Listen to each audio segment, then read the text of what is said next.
오늘 아침 하나님 믿으십니까? 하나님 믿으십니까? 그리고 하나님의 그 주권을 믿으십니까? 하나님의 주권이라고 한다는 것은 하나님께서 이 땅의 모든 만물을 다스리시고 되어지는 모든 일들을 결정하시는 분이라는 사실입니다. 그리고 하나님께서 작정하신 그 모든 일들이 되어지도록 그 하나님의 주권 아래서 그 모든 일들을 다스리시는 것을 하나님의 섭리라고 합니다. 오늘도 여러분 가운데 하나님의 섭리가 임하고 계심을 믿으십니까? 하나님께서 여러분과 함께 하십니다. 그런데요, 만약 그렇다면 그 이 땅의 모든 일들이 하나님의 주권 아래에서 일어나도록 결정되어 있다면, 그리고 그렇게 섭리하신다면 우리는 기도해야 할까요? 우리가 기도한다고 그 상황이 달라질까요?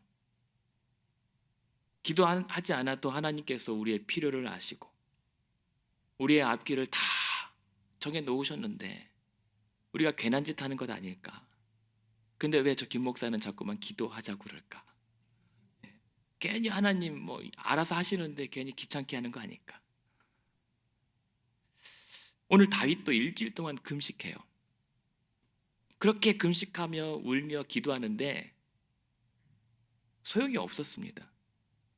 왜냐하면 어차피 하나님 정하신 대로 일이 진행되었기 때문입니다. 우리 함께 생각해 보시죠. 배경은 이렇습니다. 다윗이 밧세바를 범해요. 그리고 밧세바는 다윗의 아이를 임신합니다.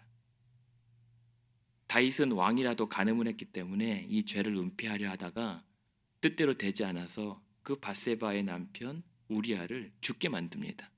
사실 죽게 만들었지만 죽인 것입니다. 그리고 대략 9개월이 지나서 아이가 태어날 쯤이 돼요. 그런데 그 사이 다윗은요, 그 일이 죄인지조차 깨닫지 못합니다. 그러고 지냈어요. 그저 그 모든 일들이 자기 손의 통제하에 완벽하게 감춰졌다라고 생각하고 안심했던 모양입니다. 그래놓고 나중에 하나님의 선지자 나단이 와서 책망하고 나서야 그제서야 그것이 죄인 줄 알고 깨닫고 회개해요. 여러분 놀랍지 않습니까? 그렇다면 지난 그 수개월 동안 그 일이 죄인 줄도 모르고 하나님을 예배하고 가장 앞서서 왕이 하나님 앞에 나는 하나님 믿는 왕이라고 했을 거 생각하니까 더 충격적입니다. 하지만 하나님은 이로 인해서 반드시 다윗을 심판하셨어요. 그래서 그 심판의 내용이 12장 10절과 또 12절과 14절에 있는데요. 세 가지를 심판하세요. 첫 번째는 네가 우리아를 칼로 죽게 했다면 이제 너와 너네 집에 칼이 떠나지 않을 것이다 라고 하나님께서 심판하세요. 그래서 정말 실제로 이후로 자녀 간에 정말 끔찍한 범죄가 일어납니다. 그리고 근친상간과 살인이 일어나고 부자 간의 배신과 비극이 이 집안에 일어나요. 둘째, 남의 아내를 네가 빼앗아 은밀하게 죄를 범했다면 이제 내 집에 백주 대낮에 온 이스라엘 백성들 앞에서 그와 같은 일이 일어날 것이다 라고 하나님께서 심판하십니다. 그리고 실제 이 일은 나중에 아들 압솔롬이 백주 대낮에 그 온 이스라엘 백성들 앞에서 이 일을 벌입니다. 그리고 세 번째 심판은 뭐냐면 14절에 보시면 비록 다윗이 회개하여서 이 죄를 용서받습니다. 그러나 대신 태어난 아기가 반드시 죽게 될 것이라고 심판하세요. 이 다윗은 나단의 이 책망을 듣자마자 엎드려서 회개합니다. 그리고 금식하면서 기도해요. 왜요? 무엇보다도 아기를 위하여 하나님 살려주십시오라고 금식하면서 울며 기도하는 거예요. 근데 그것이 너무나도 처절했던지 주변 사람들이 다 만류해요. 건강을 해칠까 봐, 왕이 죽을까 봐. 말리는데도 소용없습니다. 다윗은 밤새도록 며칠 동안 울면서 금식을 하는데 그러나 기도가 무색하게도 아이는 죽어버려요. 신하들은 걱정합니다. 아이가 죽기 전에 저렇게 힘들어했는데 아기가 죽었다는 소식을 알면 이 다윗 왕이 얼마나 더 이 시류에 빠질 것인가? 근데 여기서 반전이 일어나죠. 어떤 반전입니까? 아이가 죽었다는 소식을 듣자 다윗 왕이요, 그제서야 일어나서 몸을 단정히 합니다. 그리고 하나님 앞에 나아가서 예배를 드린 후 음식을 먹기 시작합니다. 예전처럼. 당황스럽죠. 그래서 신하들이 의아해서 묻습니다. 그자 다윗이 뭐라고 얘기합니까? 그 대답이 오늘 읽어드렸던 본문인 거예요. 22절에 보십시오. 그래서 뭐라고 합니까? 내가 금식하고 그렇게 울고 기도한 것은 혹시라도 하나님께서 나를 불쌍히 여기사 아이를 살려주실지 몰라 기도했다는 거예요. 그거 누가 아느냐는 거예요. 하지만 지금은 아이가 죽었으니 내가 굳이 금식할 필요가 없다라고 답을 합니다. 우리는 이 당황스러운 다윗의 태도를 어떻게 받아들여야 할까요? 너무 충격이 커서 조금 정신이 조금 이상해진 걸까요?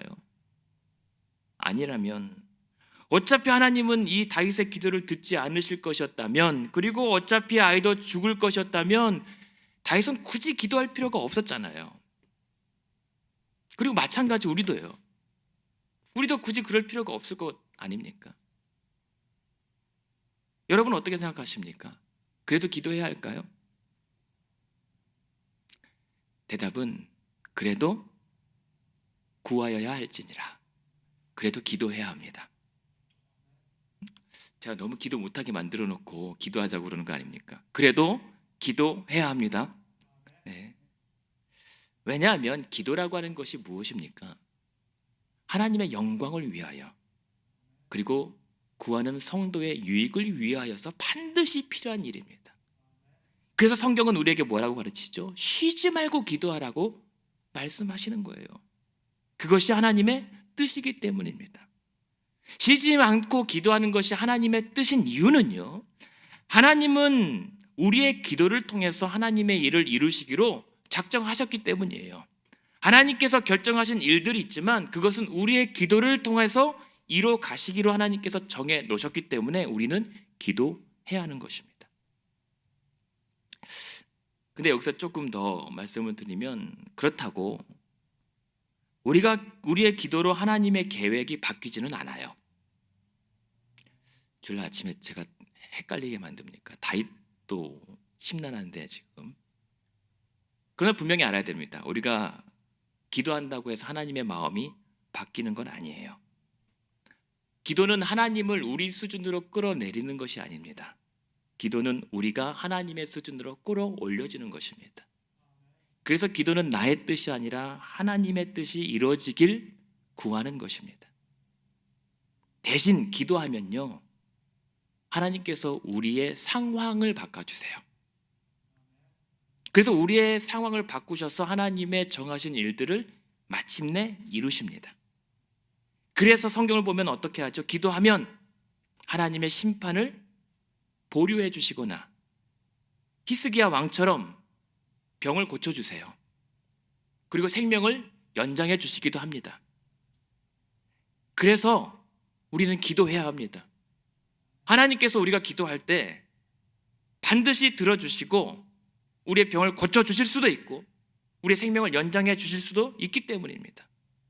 여러분 기도하십시오. 만약에 우리가 그렇게 기도해서 하나님께서 일하신다고 해서 하나님의 그 절대적인 주권과 우리 인간의 자유가 충돌하지 않아요. 그것이 우리가 문제가 되지 않습니다. 왜냐하면 하나님께서 그 하나님의 되어진 일들을 위해서 어떻게 일하신다고요? 섭리요.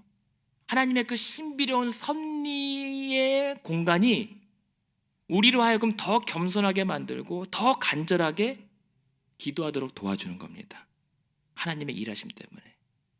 그래서 오늘도 다윗으로 하여금 기도하게 하시고, 그래서 이 기도를 통하여서 하나님의 영광을 드러내세요. 그렇다면 어떻게 하나님의 영광을 드러내셨을까요? 다윗의 범죄하는 동안 하나님은 내내 침묵하세요. 아무 말씀 안 하십니다. 그런데 하나님의 그 침묵이 그 일에 대한 동조나 동의를 의미하진 않았습니다. 왜냐하면 하나님께서는요, 분명히 11장 27절 보시면 그 다윗의 행위가 여호와 보시기에 악했다라고 분명히 말씀하시거든요. 여러분, 하나님께서 내가 나쁜 일을 하는데도 가만히 계시다면 그것은 괜찮은가 보다가 아니에요. 하나님께서 보고 악하다라고 계속 보고 계시는 거예요. 그래서 그 일은 무엇이었냐면 결국 12장 9절 보시겠습니까? 그 다윗의 범죄는 그냥 한 사람의 죄악으로 끝나는 것이 아니라 하나님을 업신여긴 거였어요.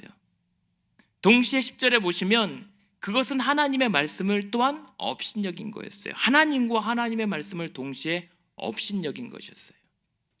그리고 14절이요. 14절에 보면 뭐라고 합니까? 이 일로 말미암아 여호와의 원수가 크게 비방할 거리를 얻게 한 겁니다. 하나님을 욕되게 할 수 있는 빌미를 제공한 죄였다라고 하는 거예요. 그래서 하나님은요, 심판하셔야 했어요.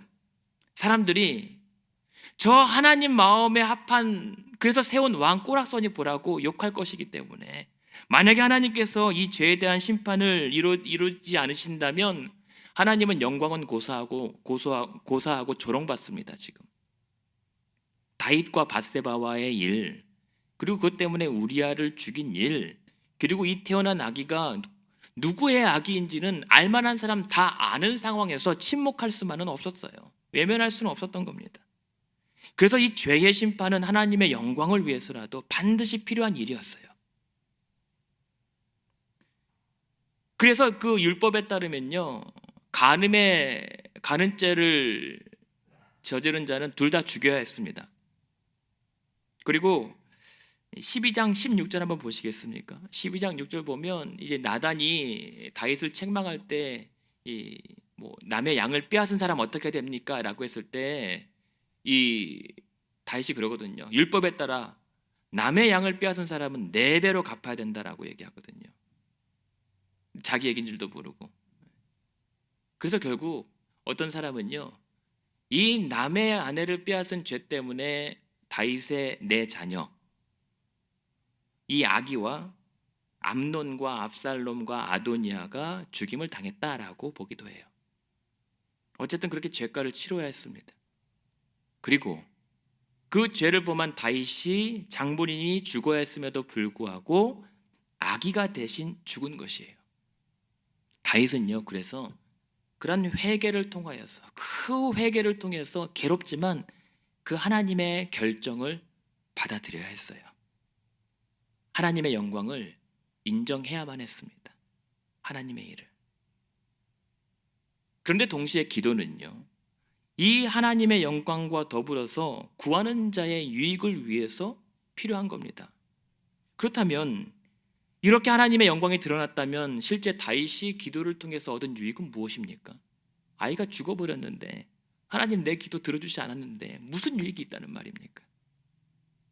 게다가 이 아이는요, 이름이 없어요. 그냥 아기예요. 원래 유대인들은요, 난 지 8일 만에 남자아이를 할례를 하고 난 다음에 정식 유대 남자로 인정을 받게 됩니다. 근데 이 아이가 언제 죽었죠? 7일째 죽었어요.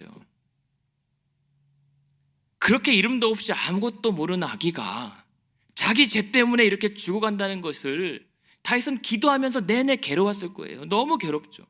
너무 미안하고 너무 속상하고, 그래서 아이를 살려달라고 부르짖었는데 응답받지 못하고 아이가 죽어요.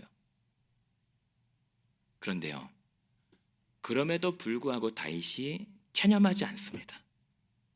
그리고 다시 일어났어요. 무엇 때문에요? 다윗이 체념하지 않고 절망하지 않고 다시 일어설 수 있었던 것은 역시 기도 때문이었습니다. 기도 때문에 다윗이 다시 일어나서 숟가락을 드는 거예요. 왜냐하면 그 기도하면서 기도 가운데 하나님께서 깨닫게 하신 게 있거든요. 그 깨닫게 하신 것이 무엇일까요? 23절이에요. 23절에 보면 다윗이 기도하면서 깨달은 게 무엇입니까? 아, 이 죽은 아이를 내가 어떻게 해도 다시 돌아오게 할 수 없다.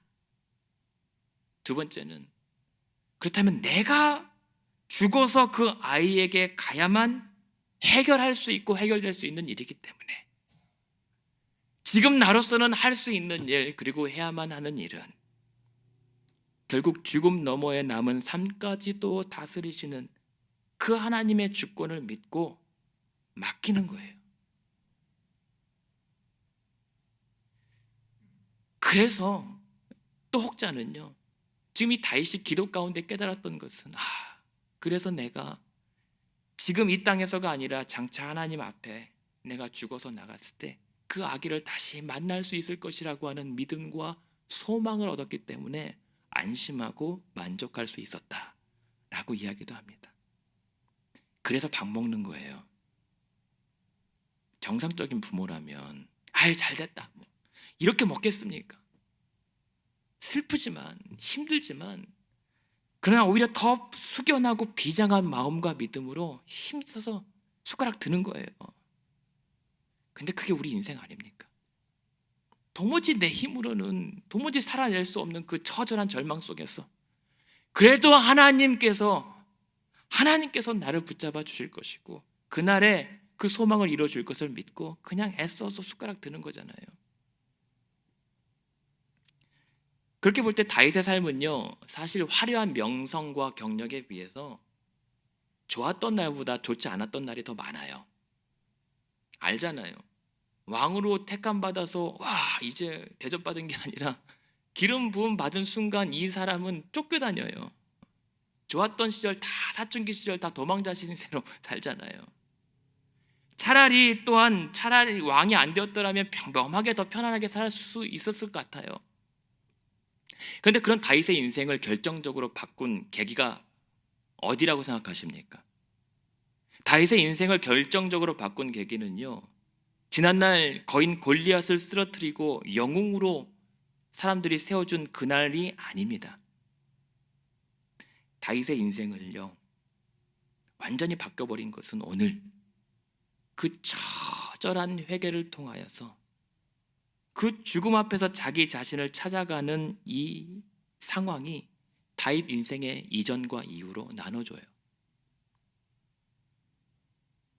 내 인생이 과연 어디로 가는가? 정말 살다 보면 결국 죽음밖에 남지 않는 이 공허한 인생에서 나는 과연 누구를 의탁하며 살 것인지 살아가야 할 것인지를 다윗은 이 기도를 통해서 다시 한번 깨닫고 다시 한번 그것을 붙잡는 거예요. 그래서 이때 얻은 확신 때문에 이 확신이 장차 자기 인생에 몰아닥칠 시련과 그 비극과 불행을 견뎌내고 이겨내주는 힘이 됩니다. 이것이 다윗의 회개와 기도로 얻은 유익이었어요. 또한 그것이 하나님의 주권을 믿는 우리가 이 성도들이 이 땅을 살아내는 지혜와 자세인 것입니다. 성도는요, 우리 믿는 자들은 슬픔과 고난 없이 살려고 몸부림치는 사람이 아니에요. 슬픔 피하려고 몸부림치고 고난 없이 살려고 몸부림치는 사람이 아니에요. 오히려 이 슬픔과 그 시련 속에서도 하나님의 주권을 날마다 인정하면서 하나님의 그 일하심의 선한 섭리를 믿으며 살려고 몸부림치는 자들이 성도들이에요. 그게 믿음입니다. 그런데 여러분, 그럴 때 하나님께서요, 그렇게 믿고 구하는 자들에게 무엇을 주십니까? 위로를 주세요. 위로를 주십니다. 여러분, 이 아침에 하나님 앞에 간절한 기도 제목 가지고 나오신 분들, 그렇게 믿고 구하는 자들에게 하나님께서 위로 주실 줄로 믿습니다. 위로를 얻으십시오. 아무리 폐역한 죄악을 심판하는 가운데서도 하나님은 긍휼을 잊지 않으세요. 그래서 이 낙담하는 가정에 누구를 주십니까? 솔로몬이라고 하는 새 생명을 이 가정에 보내셔서 위로해 주십니다. 그런데 솔로몬의 임신을 기록할 때 그제서야 24절 한번 보시겠습니까? 그동안 우리아의 아내라고 소개했던 그 밧세바를 누구의 아내요? 다윗의 아내라고 기록합니다. 하나님께서 이제 인정하시는 일에 대해서 정당성을 부여하는 거예요. 그런데 이 솔로몬이라고 하는 이름도요, 앞서 동생은 이름도 없이 죽었잖아요. 근데 이 아이 솔로몬은 뱃속에서부터 이름이 있습니다. 그리고 솔로몬이라고 하는 이름 뜻 자체도 샬롬이라고 하는 데서 온 이름이에요. 그 슬픔과 환난 가운데서 주신 하나님의 평안이라고 하는 뜻이죠, 결국에는. 게다가 25절에 보면 선지자 나단이 다시 와요. 그러면서 하나님께서 지어주신 이름을 보내죠. 여디디아라고 하는 이름이에요. 그 여디디아라고 하는 뜻은 하나님께서 사랑하신다, 하나님께서 사랑받는, 하나님으로부터 사랑받는 자라고 하는 뜻이에요. 왜 이 상황에서 그러한 이름을 더 붙여줬을까요? 이 아이는 안 죽을 거다, 죽지 않을 것이다 라고 안심시켜 주는 거예요. 확실한 위로를 주신 거죠. 그런데 하나님께서 하시는 일이 더 놀라운 건 뭐냐면요, 이 사건은 그냥 단순한 한 아기가 태어난 일이 아니에요. 사실 솔로몬은요, 오늘 사건이 있기 훨씬 전에 언제로 거슬러 올라가냐면요, 다윗이 이제 이스라엘의 왕이 돼요. 그리고 하나님의 법궤를 예루살렘으로 들여와요. 그리고 하나님께서 그를 기뻐하세요.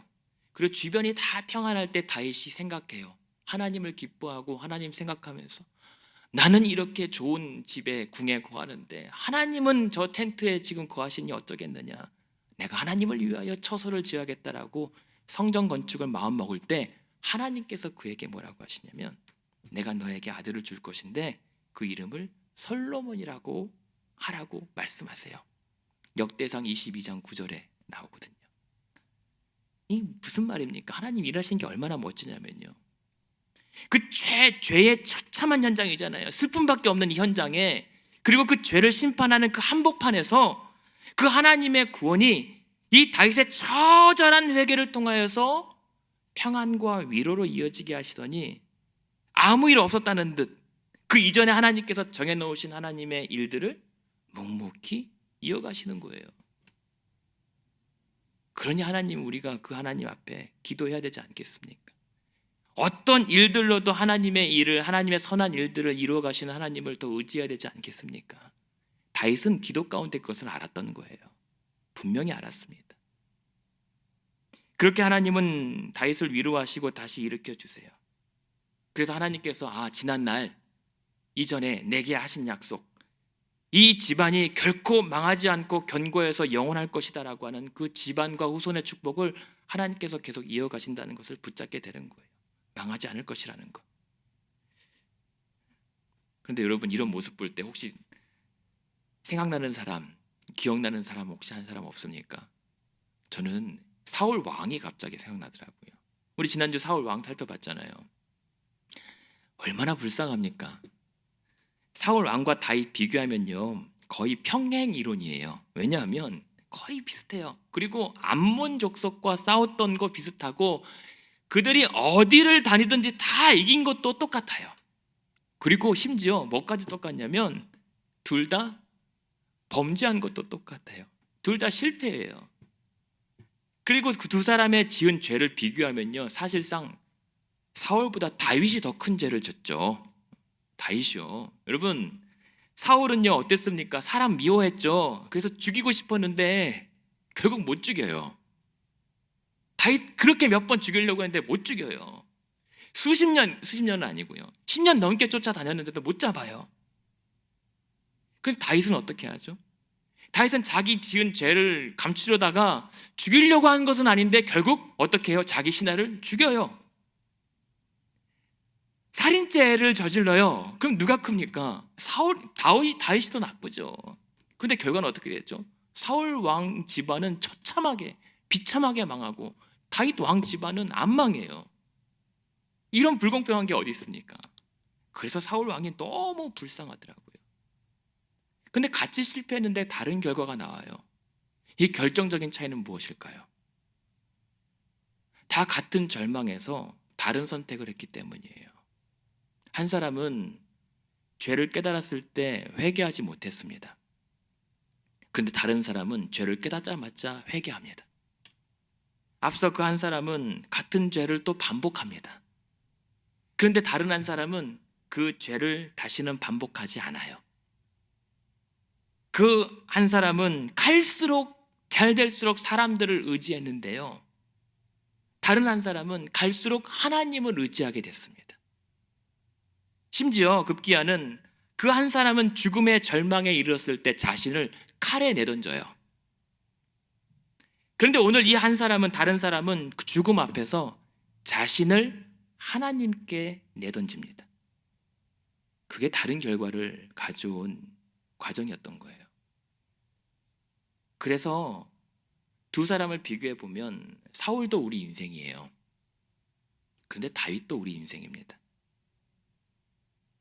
그러나 그 각 인생의 결론은 누구에게 우리의 삶을 의탁할 것인가에 따라 달려 있습니다.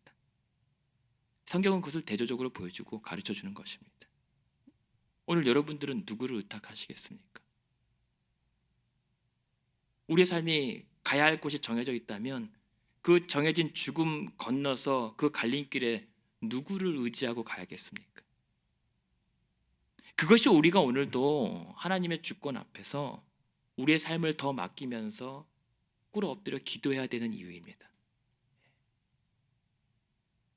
무슨 문제가 있어서 무슨 상황이 닥쳐서 하는 기도 말고, 그것도 해야 됩니다만 문제 있을 때마다 하는 기도 말고요, 우리의 그 모든 내 삶의 모든 것이 다 하나님의 영광을 인정하고 드러낼 수 있도록 하기 위해서 계속 기도하는 거예요. 그것이 기도입니다. 내 모든 삶의 상황을 통해서 하나님 영광 드러내시라고. 다윗은 7일 동안 기도하면서 어땠을까요? 처음 2, 3일 동안은 괜찮았을 거예요, 여러분.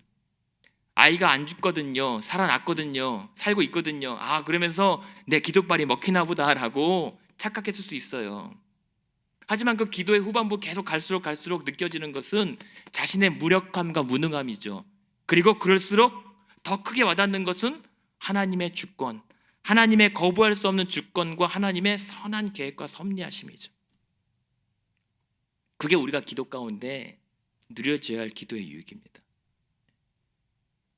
이를 위해서 우리는 날마다요, 우리의 죄 앞에서 회개하는 자들이 되어야 됩니다.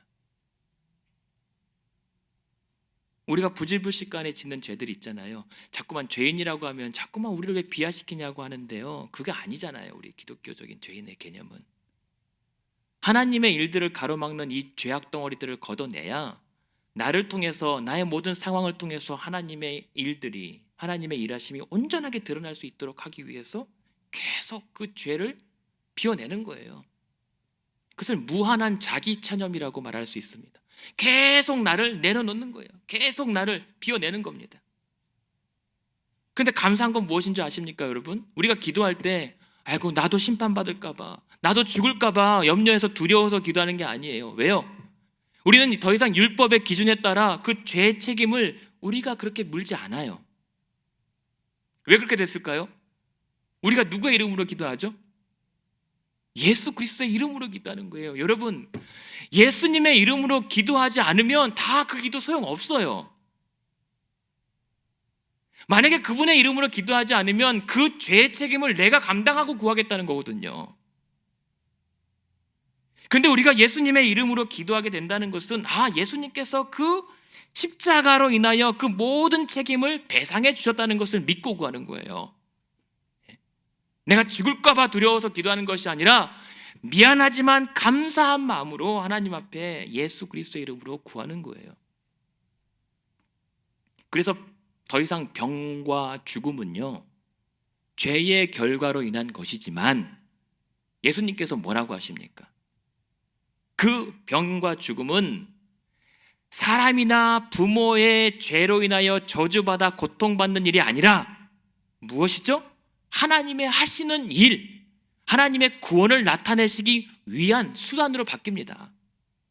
그래서 우리가 그 똑같은 죽음 앞에서 하나님의 일을 드러낼 수 있는 하나님의 영광의 수단이 우리의 삶인 거예요. 우리의 연약함인 거예요. 우리의 병이고 우리의 죽음입니다. 우리의 슬픔입니다. 그래서 우리가 날마다 예수님의 이름으로 믿고 그 이름을 빌어서 기도하는 것은요, 예수님께서 나의 죄 대신 그 십자가에서 억울하게 대신 죽어가신 것을 내가 애통하는 마음이지만 그래도 감사하는 거예요. 그리고 그 십자가의 피값으로 나를 대신 사신 그 대속하심으로 말미암아 나를 사신 것을, 나를 사주신 것을 기뻐하고 내 인생을 내가 그분으로 하나님 앞에 전적으로 내어 맡기는 거예요. 이젠 내 삶은 그의 피값으로 산 당신 것이니까. 그래서 기도해야 되는 거예요. 기도 안 하면 자꾸만 내 삶이 내 것처럼 여기신다니까요. 심지어 하나님께서 주신 인생도 내 인생처럼 착각하게 됩니다. 그리고 그 영원한 새 생명의 부활과 그날 우리가 사랑하는 자들을 그날 제외할 것을 소망하면서 이 죄 많은 세상에서 수고스럽고 무거운 그 인생의 멍에 대신에 우리에게 주신 쉽고 가벼운 그 십자가를 그 구원의 빚진 자의 마음으로 겸손하게 짊어지는 가는 거예요. 겸손하게, 그냥 억지로가 아니라. 그래서 그 십자가를 짊어지고 주님 가신 길을, 보여주신 길을 끝까지 기도하며 따라가는 거예요. 여러분, 그럴 때에 그 길 위에 하나님의 섭리가 보이기 시작합니다. 아, 하나님께서 일하시는구나. 아, 하나님께서 일하고 계셨구나. 그러면서 여러분, 이 사실을 믿는다면 다시는 죄 짓지 않아야 됩니다. 죄를 반복해서 짓는 거 아니에요. 우리 회개하잖아요. 회개는요, 죄를 깨닫는 것, 그리고 그 죄를 슬퍼하는 것에서 끝나면 안 됩니다. 구원에 이르는 진정한 회개는요, 죄를 깨닫고 그 죄를 슬퍼했다면 그 죄를 멀리하는 것입니다. 그게 하나님께서 받으시는 회개예요. 그래서 예수님도 뭐라고 하셨죠? 가늠한 여인의 죄를 용서하시면서 가서 다시는 죄 짓지 말라고 하시잖아요. 오늘 다윗의 회개는 어땠을까요? 다윗의 회개가 진정성이 있고 하나님께서 받으실 만한 회개였다는 것을 우리는 어떻게 알 수 있을까요? 열왕기상에 이런 말씀이 있습니다. 15장 5절에 다윗이 하나님 보시기에 햇사람 우리아의 일 외에는 평생에 정직하고 그에게 맡긴 일들을 모든 일을 어기지 아니하였다라고 기록을 해요. 이 말은 무슨 말입니까? 이날의 회개 이후로 다윗이 어떻게든 그 죄를 짓지 않으려고 몸부림치면서 살았다는 거예요. 그래서 이 다윗 때문에 그들의 후손들이 그대로 망하지 않고 무너지지 않고 이어질 수 있었던 거예요. 하나님은 그 사울과 다윗의 차이를 알았던 것이죠. 그래서 이 다윗의 인생이 어떻게 바뀐 줄 아십니까? 15장 25절 한번 찾아볼까요? 우리 사무엘하 15장 25절이요. 사무엘하 15장 25절. 사무엘하 15장 25절 26절 우리 같이 한번 읽어볼게요. 같이 하셨죠? 사무엘하 15장 25절 26절 시작. 왕이 사독에게 이르되 보라, 하나님의 궤를 성읍으로 도로 메어 가라. 만일 내가 여호와 앞에서 은혜를 입으면 도로 나를 인도하사 내게 그 궤와 그 계신 데를 보이시리라. 그러나 그가 이와 같이 말씀하시기를 내가 너를 기뻐하지 아니한다 하시면 종이 여기 있사오니 선히 여기시는 대로 내게 행하시옵소서 하리라. 아멘. 그리고 하나 더 찾을게요. 16장 11절 16장 11절을 보시면 사람들이 다윗에게 돌을 던지면서 저주를 하고 있습니다. 사람이. 근데 이때 막 저 사람 죽일까요? 막 그러는데 다윗이 뭐라고 하냐면 16장 11절 읽어드립니다. 또 다윗이 아비새와 모든 신하들에게 이르되 내 몸에서 난 아들도 내 생명을 해하려 하거든 하물며 이 베냐민 사람이랴 여호와께서 그에게 명령하신 것이니 그가 저주하게 버려두라. 무슨 말이냐면요, 다윗의 인생이 왜 어떻게 극적으로 바뀌냐면 다윗은 그 전까지는 하나님께서 나와 함께 하실 것을 믿고 그렇게 승승장구하면서 이기하시는 하나님을 경험했다면 이제는요, 그 오늘 이 회개 이후로부터는요 자녀들이 속을 썩혀요. 형제간에 비참한 죄가 일어납니다. 그것 때문에 서로 싸우면서 죽이고 그 칼부림이 그치지 않아요. 게다가 자신이 믿었던 사람들과 심지어 자기 아들이 아비를 배신하고 쫓아내요. 그리고 오늘처럼 사람들이 돌을 던지고 자신을 저주할지라도 다윗은 그럴 때마다 지난날의 자기 그 추악한 죄악들을 돌아봅니다. 그리고 자기 안에 있는 그 더 악한 죄성을 돌아보면서 그저 하나님의 일하심만 바라보면서 견디고 버텨나간 거예요. 그래서 그 일이 있을 때마다 하나님의 은혜를 잊기를 사모합니다.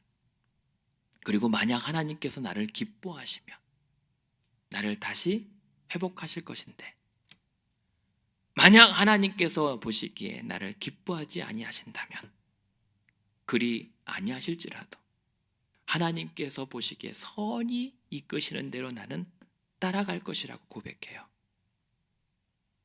모든 것을 하나님의 일하심에 맡기는 삶이 되는 것입니다. 이것이 다윗의 인생이 되는 거예요. 그리고 그것이 정말 여러분 생각해 보십시오. 자식들끼리 부모가 그 비참한 일들을 보는데 어떻게 견딥니까? 맨정신으로. 예? 그래도 끝까지 이겨내요. 버텨냅니다.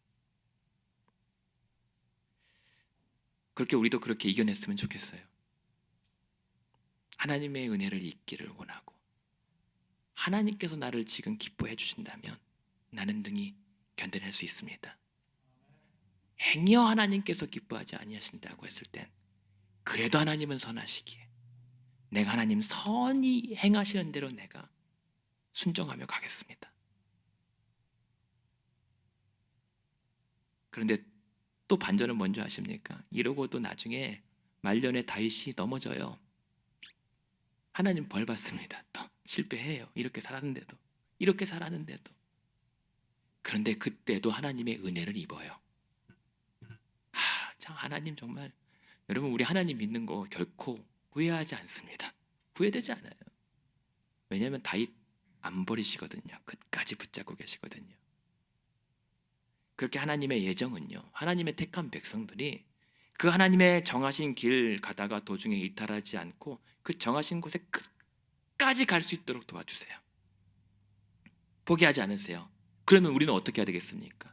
그 정하신 목적지에 다다를 때까지 하나님께서 오늘도 나를 행여라도 불쌍히 여겨주시면 나의 병을 고쳐주실지도 모르고 나의 이 마음의 괴로움을 위로하여 주실 줄도 모르고 하나님께서 내 생명을 연장하여 주실지도 모르기 때문에 그렇게 믿고 기도하는 거예요.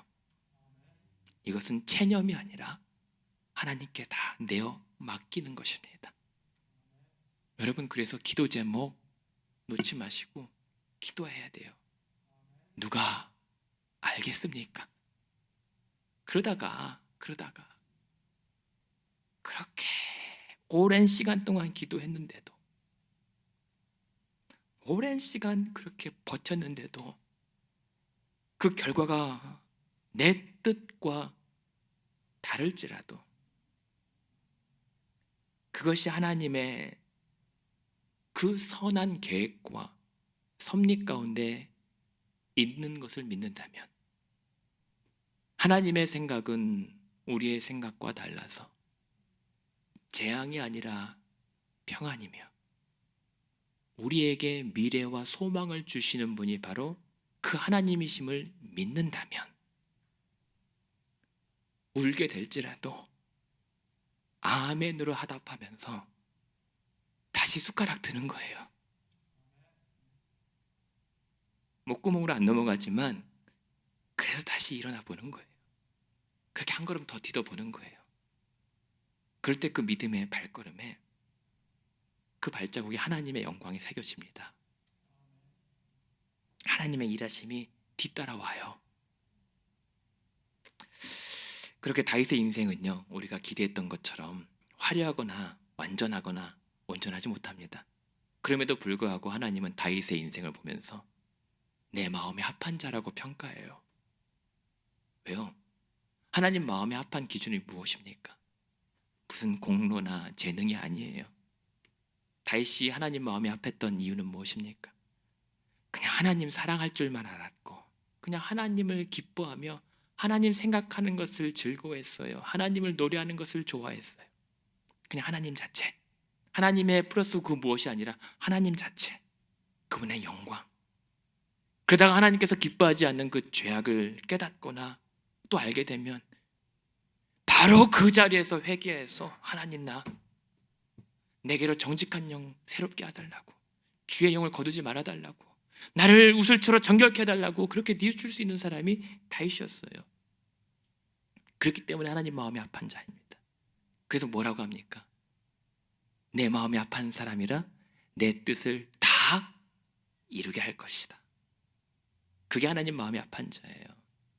그렇게 하나님은 약속의 자녀들 그리고 그와 같은 믿음의 자녀를 통해서 하나님의 일을 이루어 가십니다.